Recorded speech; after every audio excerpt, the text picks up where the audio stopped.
Panorama group, जो सोचता है वो करता है। बिहार में 2025 में होने वाले विधानसभा चुनाव में एक दो नहीं बल्कि कम से कम एक दर्जन ऐसे नेता हैं जिनकी अगली पीढ़ी चुनाव में अपनी दस्तक दे सकती है। अहम यह है कि ये नेता किसी एक दल में नहीं बल्कि सभी दलों में है। न्यूज हाट की यह स्पेशल रिपोर्ट इन्हीं नेताओं के बेटों के बारे में है। नमस्कार, आप देख रहे हैं न्यूज हाट। मैं हूं आपके साथ रितेश शर्मा। लोकसभा चुनाव हो या फिर विधानसभा चुनाव, हर चुनाव में ऐसे नेता जरूर मिल जाते हैं जो अपनी आने वाली पीढ़ी को चुनावी मैदान में उतारते हैं। लगभग हर चुनाव में यह नजारा देखने को मिल जाता है, लेकिन इस बार बिहार में जो विधानसभा चुनाव होने वाले हैं ये कई मायनों में अलग हैं। दरअसल इस विधानसभा चुनाव में एक दो नहीं बल्कि कम से कम एक दर्जन ऐसे नेता हैं जिनकी अगली पीढ़ी चुनाव में अपनी दस्तक दे रही है। अहम यह है कि ये नेता किसी एक दल में नहीं बल्कि सभी दलों में व्याप्त हैं। तो सबसे पहला नाम आता है नीतीश कुमार के बेटे निशांत का। तो क्या नीतीश की विरासत को संभालेंगे निशांत कुमार? इस सूची में जो नाम सबसे पहले है वो सीएम नीतीश कुमार के बेटे निशांत का है। दरअसल पिछले कुछ वक्त से राज्य में ये बात हर तरफ चर्चा में है कि सीएम नीतीश कुमार के बेटे निशांत कुमार इस चुनावी मैदान में उतर सकते हैं। कई बार तो ऐसी विधानसभा सीट का भी जिक्र सामने आ चुका है जिसके बारे में ये कहा जा रहा है कि निशांत चुनावी मैदान में इसी सीट से अपनी ताल ठोक सकते हैं। पिछले कुछ दिनों से निशांत भी मीडिया में दिखाई दे रहे हैं, जबकि इसके विपरीत वो मीडिया से दूर ही रहना पसंद करते थे। तो मुख्यमंत्री नीतीश कुमार ने विधानसभा का चुनाव भले ही एक बार जीता हो, पर लोकसभा का चुनाव 6 बार जीत चुके हैं और केंद्र में मंत्री भी बनाए गए हैं। तो नीतीश कुमार की संपत्ति का भी जिक्र कर लेते हैं। साल 2023 में नीतीश कुमार की कुल संपत्ति 1,64,84,632 रुपए थी, जो 2024 में 1,64,00,000 रुपए हो गई है। अब दूसरा नाम आता है शहाबुद्दीन के बेटे ओसामा साहब का। इस सूची में सिवान के मरहूम सांसद शहाबुद्दीन के बेटे ओसामा साहब का नाम शामिल हो रहा है। ऐसी सूचना आ रही है कि ओसामा साहब सिवान जिले के रघुनाथपुर से चुनावी मैदान में अपनी ताल ठोक सकते हैं। चुनावी मैदान में उतरने की ओसामा साहब की चर्चा बहुत दिनों से चल रही थी। हाल ही में रघुनाथपुर में उन्हें हरी पगड़ी भी पहनाई गई थी, जिसके बाद से यह अंदेशा हो गया था कि आने वाले विधानसभा चुनाव में ओसामा साहब चुनावी मैदान में उतर सकते हैं और राष्ट्रीय जनता दल उन्हें अपना उम्मीदवार बना सकती है। तो पिता का भी रुतबा रहा है। शहाबुद्दीन ने साल 1990 में जीरादेई से निर्दलीय विधायक चुने गए। इसके बाद साल 1995 में वो विधायक बने। शहाबुद्दीन ने इसके बाद लोकसभा चुनाव में कदम रखा और साल 1996 में पहला चुनाव जनता दल से लड़ा और बीजेपी के जनार्दन तिवारी को हराकर चुनाव जीत गए। शहाबुद्दीन ने साल 2004 में जेल में रहकर चुनाव लड़ा और जीत हासिल की। शहाबुद्दीन ने सिवान से 1996 से 2004 तक लगातार 4 चुनाव में जीत हासिल की। साल 2021 में कोविड से शहाबुद्दीन की मौत हो गई। शहाबुद्दीन की पत्नी हिना साहब साल 2009, 2014 और 2019 में चुनावी मैदान में उतरी, लेकिन तीनों ही बार उन्हें हार का सामना करना पड़ गया था। अब संपत्ति की बात कर लेते हैं। तो चुनाव आयोग में साल 2004 में जो जानकारी दी गई है उसके मुताबिक शहाबुद्दीन की कुल संपत्ति 34,47,000 के करीब थी, जबकि उनकी पत्नी ने जो जानकारी साल 2024 के लोकसभा चुनाव में दी है उसके मुताबिक उनकी कुल संपत्ति 14 करोड़ से ज्यादा की है। अब नाम आता है बाहुबली आनंद मोहन के बेटे अंशुमान का, जिनके बारे में ये चर्चा है कि वो भी चुनाव लड़ने वाले हैं। तो कभी बिहार पीपुल्स पार्टी की नींव रखने वाले बाहुबली आनंद मोहन के छोटे बेटे अंशुमान भी इस विधानसभा चुनाव में अपनी पारी का आगाज कर सकते हैं। अंशुमान के बड़े भाई चेतन आनंद शिवहर से राष्ट्रीय जनता दल के विधायक चुने गए थे। हालांकि आज की तारीख में वो पार्टी के बागी विधायक हैं। खुद आनंद मोहन और उनकी मां लवली आनंद की गिनती राज्य के अहम नेताओं में होती है। अंशुमान पिछले साल ही जदयू में शामिल हुए थे।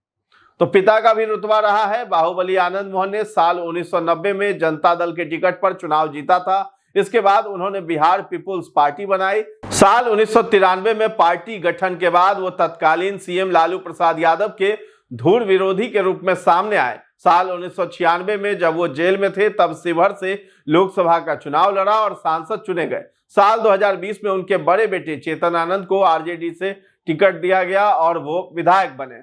अब संपत्ति की बात कर लेते हैं तो बिहार पीपुल्स पार्टी की नींव रखने वाले बाहुबली आनंद मोहन ने साल 1996 में लोकसभा चुनाव के दौरान चुनाव आयोग को जो जानकारी दी है उसके मुताबिक उनकी कुल संपत्ति 10,66,000 रुपए है। हालांकि उनके बेटे ने 2020 के विधानसभा चुनाव में चुनाव आयोग को जो जानकारी दी है उसके मुताबिक उनकी कुल संपत्ति 67 लाख से ज्यादा की है।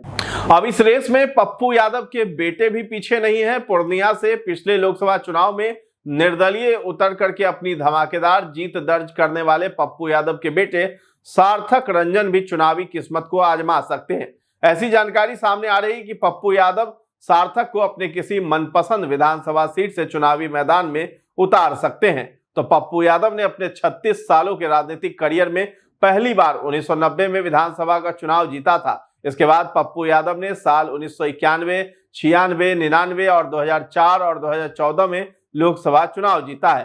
पप्पू यादव एक बार निर्दलीय विधायक और 3 बार निर्दलीय सांसद भी बने हैं। उन्होंने 2015 में राजद से अलग होकर अपनी पार्टी भी बनाई थी। साल 2019 के लोकसभा चुनाव में पप्पू यादव की कुल संपत्ति 11,95,43,561 रुपए थी, जो 2024 में 12,08,00,000 से ज्यादा हो गई है। अब इस रेस में जो है अभिमन्यु भी जो है राजनीति का चक्रव्यूह जो है वो तोड़ने वाले हैं। कभी राष्ट्रीय जनता दल के प्रमुख नेताओं में शुमार होने वाले और अब भारतीय जनता पार्टी के साथ अपनी राजनीतिक पारी को खेल रहे पूर्व केंद्रीय मंत्री रामकृपाल यादव के बेटे अभिमन्यु भी इस चुनावी मैदान में उतर सकते हैं। दरअसल अभिमन्यु अभी से नहीं, काफी पहले से ही सामाजिक कार्यों में हिस्सा लेते रहे हैं। उनकी अपनी टीम अभिमन्यु नाम की संस्था भी है जो बढ़ चढ़कर सामाजिक कार्यों को करती रहती है।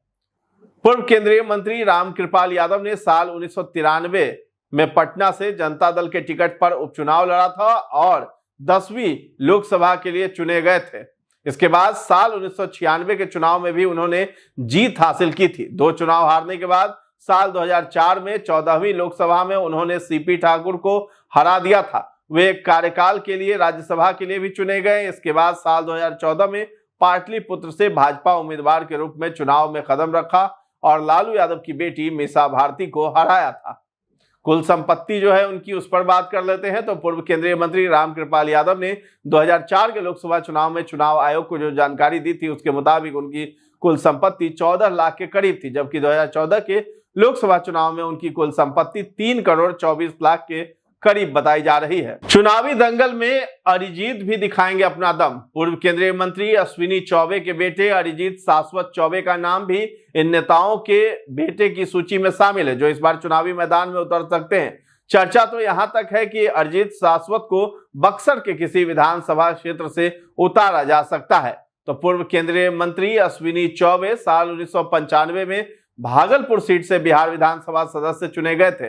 इसके बाद साल 2000, 2005, 2010 में वो एक बार फिर भागलपुर सीट से चुने गए। साल 2014 में भारतीय जनता पार्टी के उम्मीदवार के तौर पर लोकसभा सदस्य चुने गए। साल 2017 में चौबे स्वास्थ्य और परिवार कल्याण मंत्रालय के तहत केंद्रीय राज्य मंत्री भी बने। इसके बाद साल 2019 में बक्सर निर्वाचन क्षेत्र से चुनाव लड़ा और जीत हासिल की। इसके बाद उन्हें स्वास्थ्य एवं परिवार कल्याण मंत्रालय का राज्य मंत्री भी नियुक्त किया गया। तो कुल संपत्ति की बात करें तो पूर्व केंद्रीय मंत्री अश्विनी चौबे ने साल 2014 के लोकसभा चुनाव में चुनाव आयोग को जो जानकारी दी थी उसके मुताबिक उनकी कुल संपत्ति 2,21,00,000 रुपए से ज्यादा थी, जबकि 2024 में उनकी कुल संपत्ति 4 करोड़ से ज्यादा बताई जा रही है।